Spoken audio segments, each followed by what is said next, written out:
ఆదరణకరమైన యేసయ్య మాటలు విందాము. Praise the lord. క్రీస్తునందు ప్రియులైన మీకు శుభములు ప్రియులరా. ఈరోజు దినాన్ని దేవుని యొక్క వర్తమానం ఏమైందో వాక్యంలో మనం తెలుసుకుందాం. మరి దేవుడి కంట ఇష్టమైన పనులు చేసేవారుగా ఉండాలి. ఎందుకనంటే మన జీవితంలో మనకి ఇష్టమైన పనులు చేసుకుంటూ, మీకు ఇష్టమైన పనులు చేసుకుంటూ ఎన్నో సమస్యల్లో మీరు పడిపోయిన దినాలు ఉండొచ్చు. ఇటువంటి దినాల్లో మరి ఏం చేయాలో కూడా తెలియక వేదన పడే పరిస్థితులు కూడా మీకు ఉండొచ్చు. కొన్ని మీకు ఇష్టమైన పనులు మీకు ఆశీర్వాదకరంగా ఉండొచ్చు. కానీ దేవుని యొక్క వాక్యం ఏమని సెలవిస్తుందంటే, దేవునికి ఇష్టమైన పనులు కూడా మనం చేసేవారుగా ఉండాలి. ఎప్పుడు మన ఇష్టాలు నెరవేర్చుకునేవారుగా కాకుండా దేవునికి ఇష్టమైన పనులు చేసేవారుగా కూడా ఉండాలి పిల్లరా. మరి ఈరోజు దినాన్ని యెషయా గ్రంథం 61వ అధ్యాయము 8వ వచనంలో చూసినట్లయితే అక్కడ ఏమని రాయబడి ఉంటుందంటే, న్యాయం చేయట యెహోవా నాకు ఇష్టము అని బైబిల్ వాక్యము సెలవిస్తుంది. కనుక దేవుడు వాక్యం ఏమని సెలవిస్తుందనంటే, వ్యక్తిగతంగా మీరు న్యాయమైన జీవితాన్ని జీవిస్తూ దేవుడి యందు భయభక్తులు కలిగి జీవిస్తున్న జీవితం మీకు ఎంతగానో ఆశీర్వాదకరంగా ఉంటుంది. మీరు ఎంత న్యాయంగా ఉన్నప్పటికీ కూడా అన్యాయమైన పరిస్థితులు మీ జీవితాల్లో ఎదురవుతున్నాయా? ప్రభువైన యేసుక్రీస్తు యందు నమ్మిక ఉంచిన మీరు ఎప్పుడు కూడా అన్యాయమైన పరిస్థితులు రాకుండా దేవుడు మిమ్మల్ని కాపాడుతాడు. అన్యాయస్తుడైనటువంటి న్యాయాధిపతి న్యాయం చేయలేనటువంటి ఆ విధవరానికి విసుగక ఎప్పుడైతే ఆ న్యాయాధిపతి దగ్గరికి వెళ్ళి అడిగిందో ఆయన న్యాయం చేసినట్టుగా మనం బైబిల్ లేఖనాల్లో చదువుతున్నాం పిల్లలు. కనుక మీ జీవితాల్లో కూడా విసుగక దేవుడికి మీరు ప్రార్థించినప్పుడు, మీరు ఏ స్థితిగతుల్లో అయితే అన్యాయింపబడుతున్నారో, అన్యాయం మోసం చేయబడుతున్నారో ఆ పరిస్థితులన్నిటిలో నుంచి కూడా దేవుడు మిమ్మల్ని న్యాయవంతమైనటువంటి జీవిత మార్గంలోకి మిమ్మల్ని నడిపిస్తాడు పిల్లలు. అంతేకాకుండా వ్యక్తిగతంగా మీరు ఎవరికి అన్యాయం చేసే విధంగా ఉండకుండా దైవ చిత్తానుసారమైనటువంటి క్రీస్తు ప్రేమను చాటి చెప్తూ న్యాయమైన జీవితాన్ని జీవిస్తూ ముందుకు నడిచిపోయినప్పుడు దేవుడు మీ ఎడల గొప్ప కార్యాలు చేస్తాడు పిల్లరా. మరి చూసినట్లయితే కీర్తన గ్రంథం 51వ అధ్యాయము 17వ వచనంలో అక్కడ కూడా లేఖనాలు ఏమని సెలవిస్తాయంటే, దేవునికి ఇష్టమైనటువంటి మనస్సు అంటే విరిగి నలిగిన మనస్సు దేవునికి ఇష్టమైన బలులు అని తన లేఖనాల ద్వారా దేవుడు సెలవిస్తున్నారు. మరి ఎప్పుడు కూడా మీరు ప్రార్థించేటప్పుడు భయంకరమైన సమస్యలతో బాధింపబడుతున్నప్పుడు, శోధింపబడుతున్నప్పుడు, వ్యక్తిగతంగా నలిగిపోతున్నప్పుడు మీకు ఒక చక్కటి మార్గం ఏంటనంటే, దేవుడి యందు ఆసక్తి కలిగి మీరు ఏం చేయాలంటే విరిగి నలిగిన హృదయంతో దేవుడికి మొరపెట్టాలి పిల్లరా. ఎందుకనంటే మీరు ప్రార్థన చేయనప్పుడు మీ గదిలోకి వెళ్ళి తలుపు వేసుకొని రహస్యమందు చేయ ప్రార్థన రహస్యమందున్న తండ్రి ఆలకిస్తాడనే విధంగా విరిగి నలిగిన హృదయంతో దేవుడికి మీరు మొరపెట్టుట ఆయనకి ఎంతో ఇష్టము పిల్లరా. చాలామంది ఈరోజు దినాన్ని ప్రార్థన చేసేటప్పుడు, ఓ జీసస్ నన్ను ఆశీర్వదించు, దీవించు అని అంత మాత్రమే ప్రార్థన చేస్తారు. కానీ సమస్యలు మాత్రం వలయం లాంటి సమస్యలతో వేదన గురైపోతున్న పరిస్థితులు కూడా ఉంటాయి. ఇటువంటి స్థితిగతుల్లో అటువంటి ప్రార్థన సరిపోదు పిల్లరా. కొంచెం ప్రార్థనా పవర్ని పెంచే విధంగా విరిగి నలిగిన హృదయంతో దేవునికి మొరపెట్టాలి. హన్నాను మనం ధ్యానించుకున్నట్లయితే, హన్నా జీవితంలో ఏం చేయాలో తెలియక దుఃఖానికి గురైపోతూ, వేదనకు గురైపోతూ, చివరికి తన పిల్లలు లేరనేటువంటి గొడ్రాలు దాన్ని అని చెప్పి ఆలోచన వేదనకు గురైపోతూ మరి ఎంతగానో మూలుగుతూ ఏడుస్తూ దేవుని సందులోకి వెళ్తారు పిల్లలు. అప్పటికి తన భర్త అయిన ఎల్కానా చెప్తాడు, ఏమనంటే 10,000 మంది పిల్లల కన్నా నేను శ్రేష్ఠుని కానా అని చెప్పినప్పటికీ కూడా ఆమె మనోదుఃఖాన్ని ఎవరూ తీర్చలేని పరిస్థితి. అప్పుడు ఆమె ఏం చేస్తుందంటే దేవుని యొక్క ఆలయంలోకి వెళ్ళి మరి చక్కగా విరిగి నలిగిన హృదయంతో ఎంతగా ఏడ్చిందంటే, ఆమెను చూసిన సేవకుడు ఆమెను గురించి ఏమని చెప్తాడంటే, మత్తురాలైనంతగా మరి ఆమె అంతగా దేవునితో మూలుగుతూ ఏడుస్తూ దేవుని దగ్గర మొరపెట్టింది పిల్లలు. ఆ మొరపెట్టినప్పుడు నిజంగా ఆమె మొరని దేవుడు ఆలకించాడు. ఆ రాత్రే దేవుడు తన పట్ల నూతన కార్యాన్ని జరిగించి అద్భుతంగా గర్భఫలాన్ని దేవుడు తెరిచి మంచి ప్రవక్త అనేటువంటి సమూయేలుకి తల్లిగా దేవుడు హన్నాను ఆశీర్వదించాడు. నిషేధింపబడిన రాయి తలక మూలరాయిగా ఉండాలనంటే మీ జీవితాల్లో ఎక్కడైతే ఏ పరిస్థితులు అయితే మీకు నిషేధింపబడుతున్నాయో ఆ పరిస్థితుల్లో మీరు తలగా ఉండాలంటే మీరు చేయవలసింది ఏంటంటే, మీరు దేవుని సన్నిధికి వెళ్ళి విరిగి నలిగిన హృదయంతో ఆయన సన్నిధిలో మీరు ప్రార్థించండి. అది ఎటువంటి సమస్యలు అయినప్పటికీ కూడా విడుదలకి ఒక మంచి మార్గం అని చెప్పి ఈ సమయంలో దేవుడు తన లేఖనాల ద్వారా సెలవిస్తున్నాడు పిల్లరా. ఎంత గొప్ప మార్గం అని అంటే ఏ పరిస్థితులు ఎలాగున్నప్పటికీ కూడా దేవుడు చక్కపరుస్తాడు. బిడ్డలు మాట వినలేని స్థితిలో ఉన్నారా? భర్త అనుకూలంగా లేకపోయే స్థితిలో ఉన్నారా? భార్య మరి అనేక విషయాలు వేదన గురి చేస్తున్నారా మిమ్మల్ని? కానీ దేవుడు చెప్తున్నాడు, విరిగి నలిగిన హృదయంతో దేవునికి మీరు మొరపెట్టమంటున్నాడు. హన్నావలే దేవుని సన్నిధిలో అంగలార్చినప్పుడు మీ యొక్క దుఃఖ దినాలు సమాప్తమైనట్టుగా దేవుడు మిమ్మల్ని ఖచ్చితంగా ఆశీర్వదిస్తాడు. హన్నా కన్నీటిని తుడిచిన దేవుడు మీ కన్నీటిని కూడా తుడిచి మిమ్మల్ని ఒక ఉన్నతమైన స్థాయిలో ఉంచి మీరు ఏని పెట్టయితే కృంగిపోతున్నారో ఆ పరిస్థితుల్లో ఉన్నపాలంగా లేవనెత్తేటువంటి దేవుడు ప్రభుని యేసుక్రీస్తు వారు ఉన్నారని చెప్పి ఈ సమయంలో మరొక్కసారి నేను మీకు జ్ఞాపకం చేయడం జరుగుతుంది పిల్లరా. హల్లెలూయా. కనుక ఈ వాక్యాన్ని జ్ఞాపకం చేసుకోండి.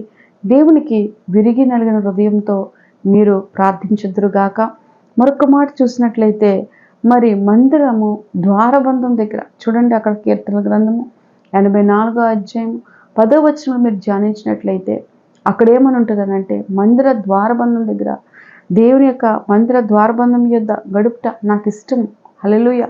దావీదు కీర్తనలో ఉంటుంది కనుక ప్రియులారా, మరి మీరందరూ కూడా ఆయన మందిర ద్వారబంధం దగ్గర కనిపెట్టుకోవాలి. ఆయన మందిరము ఎంతగానో కుటుంబాలకి వ్యక్తిత్వమైన జీవితాన్ని కాపాడి భద్రపరుస్తుందంట. ఎందుకనంటే ఆ మందిరంలో వింటున్న వాక్యం మాట్లాడుతున్న దేవుడు మీతో సూటిగా మాట్లాడుతున్నప్పుడు ఏ పరిస్థితులైతే మిమ్మల్ని వేదన గురి చేస్తున్నాయో ఆ పరిస్థితుల్లోంచి లేవనెత్తి ధైర్యపరిచేటువంటి మాటలు చెప్పే దేవుడు, విశ్వాసపు మెలకువల్ని పెంపొందించి మిమ్మల్ని దేవుడు ఆత్మతో నింపి నడిపించి మళ్ళీ అపజయాల్లో జయమిచ్చేటువంటి ధైర్యాన్ని ప్రభు తన లేఖనాల ద్వారా మీతో మాట్లాడి మిమ్మల్ని బలపరిచే విధంగా మరి ఆయన మందిర ద్వారం దగ్గర ఉండి మిమ్మల్ని కనిపెట్టమంటున్నాడు. ఎందుకనంటే ఆయన మందిరం దగ్గరికి వెళ్ళినప్పుడు ఒక రాజు తన యుద్ధంలో ఓడిపోతాడేమో అని చెప్పి ఆ రాత్రంతా కూడా ఆ మందిరం దగ్గర ఉండి కనిపెట్టి ప్రార్థనలో గడిపినప్పుడు దేవుడు ఏం చేశాడనంటే, మరి ఎంత గొప్ప దేవుడు అని అంటే, తెల్లవారేసరికి మరి వారి శత్రువులందరూ కూడా హతమయ్యేటట్టుగా దేవుడు తన దూతను పంపించాడు. కనుక ఎంత అద్భుతమైన కార్యం ప్రియులారా. అదేవిధంగా మందిర ద్వారం దగ్గర కుంటివాడు కనిపెట్టుకుని ఉంటున్నప్పుడు ఆ కుంటివాడి పరిస్థితులు ఏంటి అని చెప్పి ఆలోచించేటప్పుడు ఆయన ఎప్పుడు కూడా ఆ మందిరాన్ని విడిచిపెట్టకుండా ఆ మందిరం దగ్గరికి వచ్చి తను ఏదైతే నిత్యము చేయాలనుకుంటున్నాడో ఆ పని చేసుకుంటూ మరి చక్కగా ఆ ద్వారబంధం దగ్గర కనిపెట్టినప్పుడు ఒకరోజు దినాన్ని దేవుడి కరుణ అతని మీదకు వచ్చి, పేతురు, యోహాను, వెండి బంగారాలు మా యొద్ద లేవు కానీ నజరేయుడైన యేసుక్రీస్తు నామములో లే అని చెప్పి ప్రార్థించినప్పుడు మరి వారి మీద అద్భుతంగా ఆ యొక్క పుట్టుక కుంటివాడికి దేవుడు స్వస్థత ఇచ్చాడు. మీ జీవితాల్లో కూడా మందిర ద్వారబంధం దగ్గర కనిపెట్టుకుని ఉండండి. ఒక మంచి అధికారి కూడా ఒకానొక రోజులో మరి తన గెలుపు పొందాలి అనే ఆలోచన కలిగి ఉన్నప్పుడు మందిరంలోకి వెళ్ళి దేవుని సన్నిధిలో కూర్చొని ఏడ్చినప్పుడు అంట దేవుడు అతనికి మంచి గెలుపునిచ్చాడు పిల్లలు. కనుక మందిరము మీకు బలమై ఉంది కనుక మందిరాన్ని ఎప్పుడు నిర్లక్ష్యం చేయొద్దు. దేవుడు మందిరానికి మీరు ఆకట్టుకునే విధముగా పరిగెత్తి వెళ్ళి ఆ దేవుని సన్నిధిలో వేడుకోండి. అసాధ్యమైన కార్యాలని దేవుడు మీ ద్వారా సుసాధ్యంగా చేసేటట్టుగా మిమ్మల్ని ఆశీర్వదిస్తాడు. అంత గొప్ప పరిస్థితుల్ని మార్చేస్తుంది మందిరం పిల్లలు. మాకు తెలిసినంత వరకు కూడా చాలా కుటుంబాలు ప్రారంభం దినాల్లో మందిరాలకు వచ్చేటప్పుడు చాలా దైహీనంగా, ఎంతో వేదనతో, ఎంతో దుఃఖంతో, మనోదుఃఖముతో కృంగిపోతూ వస్తూ ఉంటారు. వస్తునేటప్పుడు వారికి నేను ఒకటే చెప్తాను, అమ్మా క్రమం తప్పకుండా చర్చికి రండి, దేవుడు మిమ్మల్ని ఆశీర్వదిస్తాడు అని చెప్పినప్పుడు వారు క్రమం తప్పకుండా వచ్చినప్పుడు పిల్లరా అంచెలంచెలుగా రోజులు మారుతున్న కొలది వారి జీవితంలో, వారి ముఖాల్లో, వారి మనస్తత్వంలో అన్నింటిలో కూడా ఒక మార్పు వచ్చి అంతకాలం ఎలా బ్రతుకుతామని భయపడేవారు బ్రతకగలము, దేవుడు మాతో ఉన్నాడని అనేక అద్భుతమైన సాక్ష్యాలు చెప్తూ అనేక మందిని బలపరుస్తూ అనేక మందికి దేవుని మాటల గురించి ఇతరులకు చెప్పి దేవుని సన్నిధికి నడిపిస్తూ ఈరోజు దినాన్ని టీవీగా యేసు ప్రభు వారు మాతో ఉన్నారు, మాకు భయం ఏంటి అనేటువంటి విధముగా మరి మందిరపు బిడ్డలు వర్ధిల్లుతున్నారు పిల్లరా. అందుకే మందిరం అనేది చాలా విలువైనది. దేవుడు అంటాడు కదా, నీ హృదయమే దేవునికి ఆలయంగా ఉన్నది, కానీ ఆ అపవిత్రమైనటువంటి పరిస్థితులు ఆ హృదయంలో చేర్చుకున్నప్పుడు అది అపవిత్రపరచబడుతుంది. అపవిత్రపరచబడినప్పుడు దాన్ని పవిత్రపరచుకోవడానికి భౌతికమైన మందిరం ఏదైతే దేవుడు మీ కొరకు నిర్ణయించాడో ఆ మందిరంలో దేవుని వాక్యాలు వింటూ ఆత్మలో బలపడుతూ స్థిరపడుతూ ముందుకు వెళ్ళినట్లయితే మీ మనోదుఖాలకి దేవుడు గొప్ప ధైర్యాన్ని ఇస్తాడని ఈ సమయంలో దేవుడు తన లేఖనాల ద్వారా సెలవిస్తున్నాడు పిల్లరా. మరొక మాట చూసినట్లయితే మరి దేవుని యొక్క గూర్చిన జ్ఞానము కూడా మీకు ఎంతో విలువైనది. ఈరోజు చాలామంది లోకపరమైన జ్ఞానంతో నింపబడుతున్నారు. బైబిల్ లేఖనాలు ఏమని చెప్తున్నారంటే హోషే 6వ అధ్యాయం 6వ వచనంలో ఏమని చెప్తున్నారంటే దేవుని కూర్చున్నటువంటి జ్ఞానం మీకు ఎంత అవసరం, దేవుడి జ్ఞానం లేని వారికి జ్ఞానాన్ని అనుగ్రహిస్తాను అంటున్నాడు. సొలొమోను కూడా తన జీవితంలో తన యొక్క ప్రజల్ని ఎలా పాలన చేయాలో తెలియని స్థితిలో ఉండేటప్పుడు సొలొమోను ఏం చేశాడంటే జ్ఞానాన్ని అడిగాడు. ఎలాంటి జ్ఞానాన్ని అడిగాడంటే, అయ్యా ఈ ప్రజల్ని ఎలా పాలన చేయాలో నాకు నీ జ్ఞానము కావాలి ప్రభువా అని చెప్పి అడిగినప్పుడు నిజంగా సొలొమోను పక్షంగా దేవుడు సొలొమోను ప్రార్థన ఆలకించి ఏమని చెప్తాడంటే, నీకు జ్ఞానముతో పాటు ఐశ్వర్యాన్ని కూడా ఘనతను ప్రభు సొలొమోనుకి అనుగ్రహిస్తానని చెప్పినట్టుగా మనం బైబిల్ గ్రంథంలో చదువుతాం పిల్లరా. కనుక మీ జీవితాల్లో కూడా మీకు జ్ఞానము కొదువుగా ఉన్నదేమో, దేవుడి సమయంలో అంటున్నాడు మీకు కొదువైన జ్ఞానాన్ని సమృద్ధిగా ఇస్తానంటున్నాడు. చదువుకునే పిల్లలకి చదువు అర్థం కాని జ్ఞానంతో ఉన్నారా? మరి కుటుంబాలు నడిపించుకోలేని జ్ఞానంతో ఉన్నారా? ఆత్మలో ఎదగలేని అజ్ఞానంలో ఉన్నారా? దేవుడు ఈరోజు దినాన్ని మీతో సూటిగా మాట్లాడుతున్నాడు. మీరు ఏ పరిస్థితుల్లో ఉన్నప్పటికీ కూడా ఆ పరిస్థితులన్నీ కూడా ఉన్నతంగా నడిపింపబడాలి అని అనుకుంటే మీకు కావాల్సింది జ్ఞానము కావాలి. అది పైనుండి వచ్చిన జ్ఞానమై ఉండాలి, అది దేవుడిచ్చిన జ్ఞానమై ఉండాలి. కనుక ఆ జ్ఞానంతో మీరు దేన్నైనా సాధించగలరు. ఎందుకనంటే మొద్దుకాయ మరి ఎంతగానో దేవుడికి ప్రార్థించుకునేటప్పుడు ఎదురయ్యే శోధనలో ఎలా జయించాలో తెలియక సతమసమవుతున్న సమయంలో దేవుడికి మొరపెట్టాడు, దేవా ఈ సమస్య నుంచి నన్ను ఎలా విడిపిస్తావు, ఏ రకంగా విడిపిస్తావు ప్రభువా అని అడిగినప్పుడు సొలొమోను పక్షంగా దేవుడు ఉండి ఎలాగైతే జ్ఞానం ఇచ్చి నడిపించాడో అలాగే మొర్దెకైకి కూడా దేవుడు ఒక జ్ఞానమైనటువంటి ఆలోచన తెరిచాడు.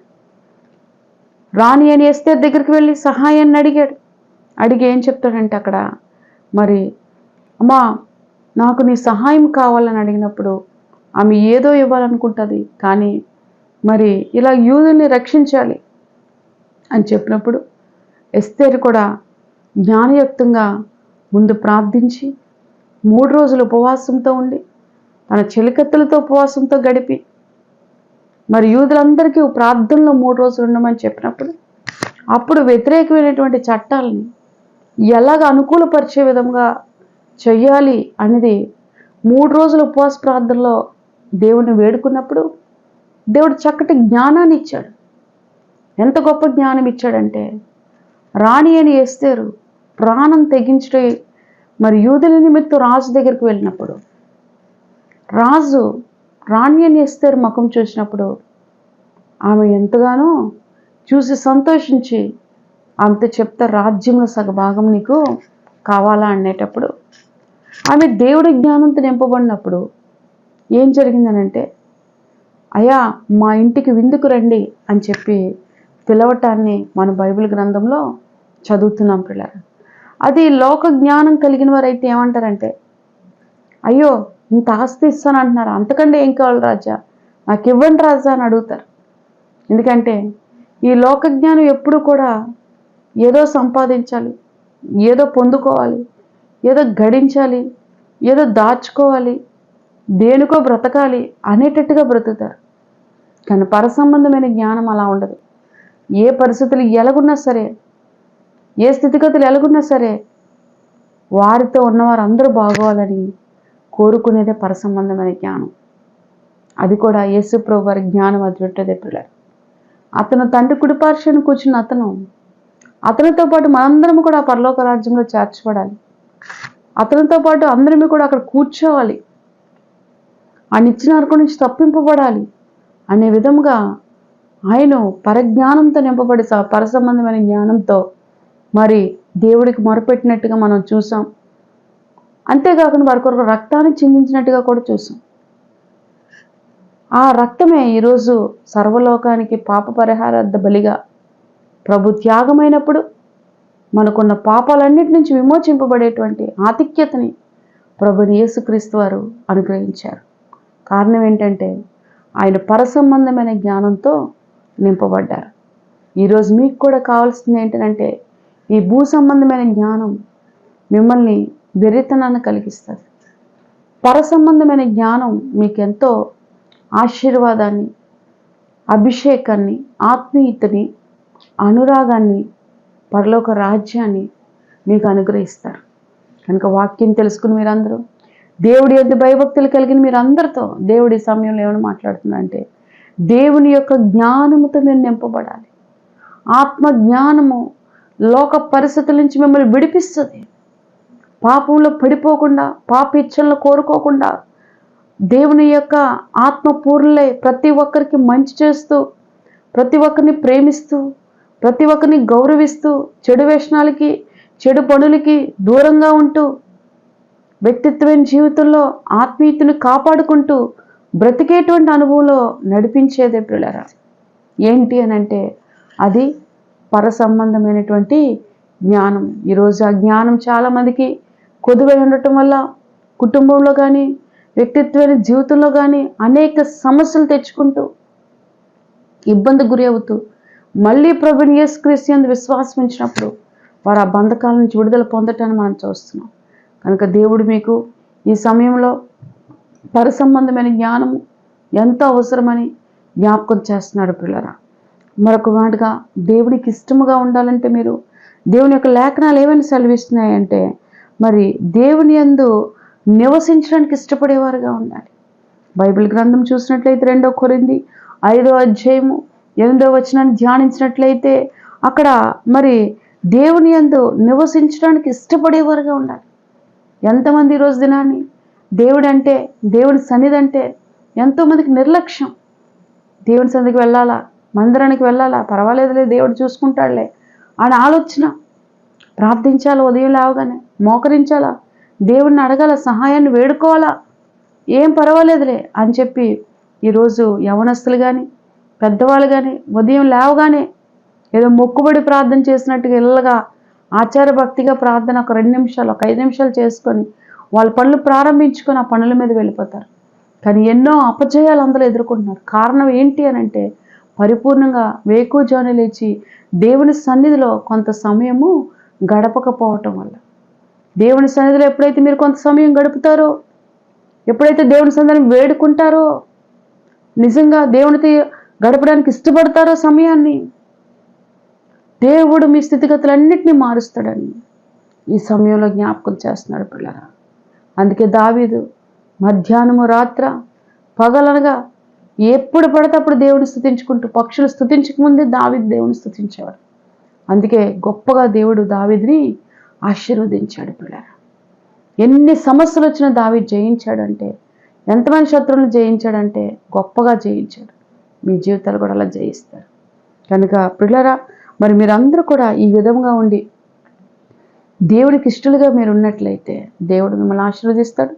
మీ కొరకు ఒక ప్రత్యేకమైన ప్రార్థన సమయంలో చేయటం జరుగుతుంది. నాతో కలిసి మీరు ఏకీభవించండి పిల్లరా. మహోన్నతుడా, మహిమోన్నతుడా, సర్వశక్తిమంతుడా, న్యాయాధిపతి, అద్భుతాలు చేసే దేవుడా, ఆశ్చర్యకార్యాలు చేసే దేవుడా, సూచకకార్యాలు, మహత్కార్యాలు చేసే దేవుడా, నీ ప్రియ కుమార్తె కుమారులను జ్ఞాపకం చేసుకోండి ప్రభా. వాళ్ళు ఏ పరిస్థితుల నుంచి అయితే దుఃఖపడుతున్నారో, వేదన పడుతున్నారు నాయన, ఆ పరిస్థితులన్నిటి నుంచి విడుదల పొందే విధంగా ప్రభా నీ జ్ఞానము వారికి సమృద్ధిగా ఉండును కాక నాయన. నీకు ఇష్టమైన జీవితాన్ని వారు జీవించుదురు కాక నీకు వందనాలు. మెలకువ కలిగి ప్రార్థనల సమయాన్ని గడుపుదురు కాక నీకు స్తోత్రం నాయన. ఆ విధంగా ప్రభా నాయన అనేక మంది ఏ సమస్యలు అయితే ఉన్నాయో కుటుంబాలు విచ్ఛిన్నమైనవి ప్రభా మీరు కలపమని అడుగుతున్నాం తండ్రి. అక్రమ సంబంధాలు కలిగిన వారిని ప్రభు విడిపించమని అడుగుతున్నాను. లోడ పాపం నుంచి సంపూర్ణమైన విడుదల యేసు నామములో ఇప్పుడే వచ్చిన గాక నీకు వందనాలు ప్రభు. లార్డ్ కనికరించండి ప్రభా. యవనస్తులు ప్రభా దేవా పవిత్రతను కాపాడుకుంటూ పరిశుద్ధమైన జీవితాన్ని జీవిస్తూ వ్యక్తిగతంగా వారి జీవితాలు కట్టుకునే కృప దయచేయమని అడుగుతున్నాను తండ్రి. ఎంతమంది అయితే ఇప్పుడు ఈ ప్రార్థనలో ఏకీభవిస్తున్నారో అనారోగ్యాలు ఉంటే ఇప్పుడే ఫాదర్ వాళ్ళని ముట్టుకొని స్వస్థపరచమని అడుగుతున్నాను తండ్రి. నడునెత్తి నుంచి అరికాల వరకు కూడా ప్రతి అనారోగ్యము వారి కుటుంబాన్ని వారి ఇంటిని విడిచి బయటికి పోవునుగాక వేస్తున్నాము. ఆ శాపం అంతా తొలగింపబడునుగాక. దురాత్మ శక్తులతో పీడింపబడుతున్న వారిని ప్రభా విడుదల కలుగునుగాక నీకు వందనాలు దేవా. స్తోత్రం నాయన. అనేక మంది స్నేహం ద్వారా ప్రభా చెడు మార్గాల గుండా వెళ్ళిపోతూ కుటుంబాలకు వేరే జీవిస్తూ ప్రభా నష్టపోతున్న జీవితాలు ఉన్నాయి ప్రభా. ఇప్పుడే వాళ్ళ బంధకాల నుంచి యేసుక్రీస్తు నామములో విడుదల కలిగించమని అడుగుతున్నాను తండ్రి. లార్డ్ వాళ్ళు ముట్టుకోండి ప్రభా. వాళ్ళ బంధకం నుంచి యేసు నామములో విడిపించండి ప్రభా నీకు వందనాలు. అద్భుతమైన కార్యాలు వారి జీవితాల్లో జరుగునుగాక నీకు స్తోత్రం. ఆ విధంగా ప్రభా పేరు పేరున అందరిని జ్ఞాపకం చేసుకోమని, ఏ సమస్యల కొరకు ఎవరైతే ప్రార్థన చేయమని వేడుకుంటున్నారో ఆ సమస్యలకి ఇప్పుడే విడుదల చేసి మీ సాక్షిగా నిలబెట్టుకోమని యేసు నామములో అడుగుచున్నాం తండ్రి. ఆమెన్. పిల్లరా, మరి దేవుని యొక్క లేఖనాలు మీకు అందరికీ చక్కగా అర్థమవుతున్నాయని దేవుని మాటల్లో మీరు తెలియపరుస్తున్నారు. చాలా సంతోషం మాకు. ఇంకా మీ కుటుంబ సమస్యలు ఏమన్నా మాకు తెలియపరచండి. అలాగే ఈ కార్యక్రమాన్ని కొంచెం ముందుకు నడిపించడానికి మీ సహాయ సహకారాన్ని కూడా అందించండి. ప్రభు దీవెనలు మీరు ఎల్లవెల్ల పొందుకోమని ప్రభుని యేసుక్రీస్తు నామములో నేను మీకు తెలియపరుస్తున్నాను. కనుక ఈ విషయాన్ని జ్ఞాపకం చేసుకోండి. ప్రతిరోజు చూడాలనుకుంటున్నారు మా కార్యక్రమాన్ని యూట్యూబ్ ఛానల్లో జీసస్ కింగ్డమ్ చర్చ్ సంధ్యారాణి పెదరిడ్ల అని కంపల్సరీగా మీరు టైప్ చేయండి. చక్కగా కార్యక్రమాలు ఉంటాయి. మీకు నచ్చినప్పుడు మీకు నచ్చిన ప్రోగ్రామ్ని చూసుకుంటూ ప్రభు దీవెనలు పొందుకోండి. May God bless you.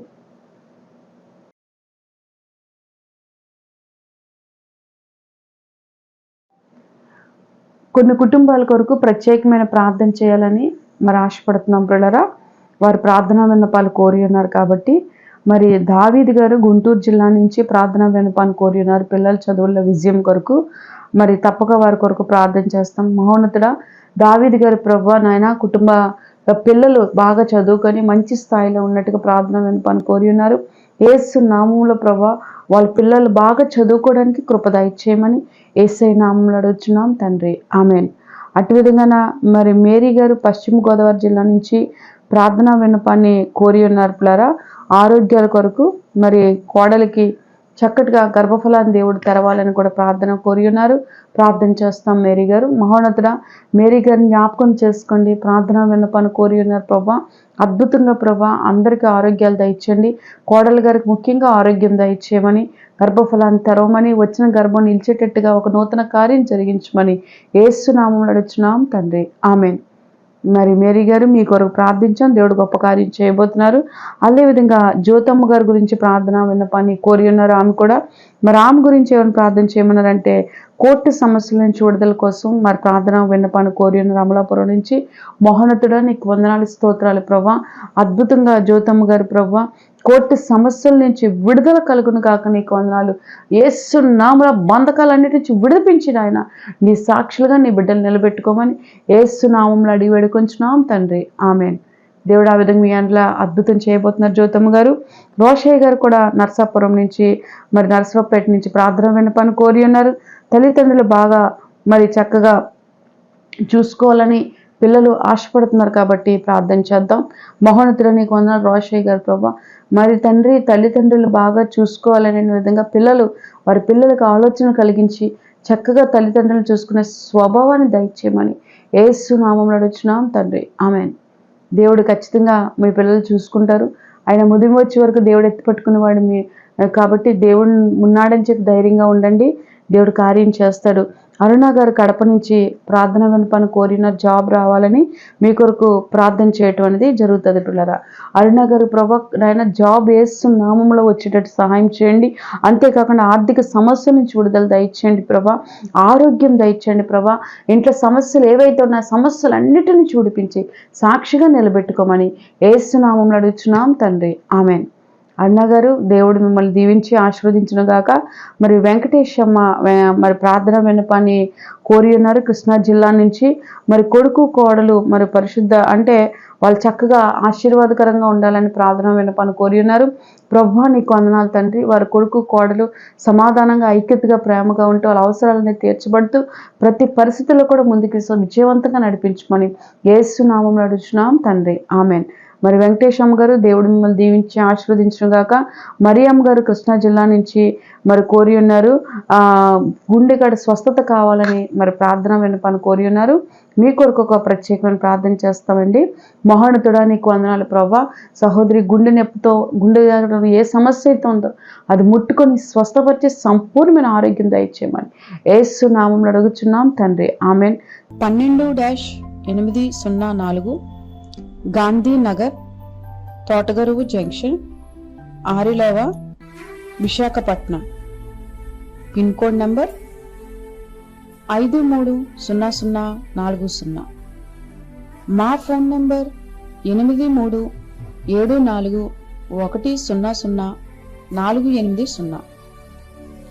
8374644755 కనుక మా ఫోన్ నెంబర్లను సంప్రదించండి. మీ విన్నపాలు మాకు తెలియపరచండి. ప్రత్యేకమైన ప్రార్థనలు చేయించుకోండి. జీసస్ కింగ్డమ్ చర్చ్కి వచ్చి ఆశీర్వాదాలు పొందుకోండి.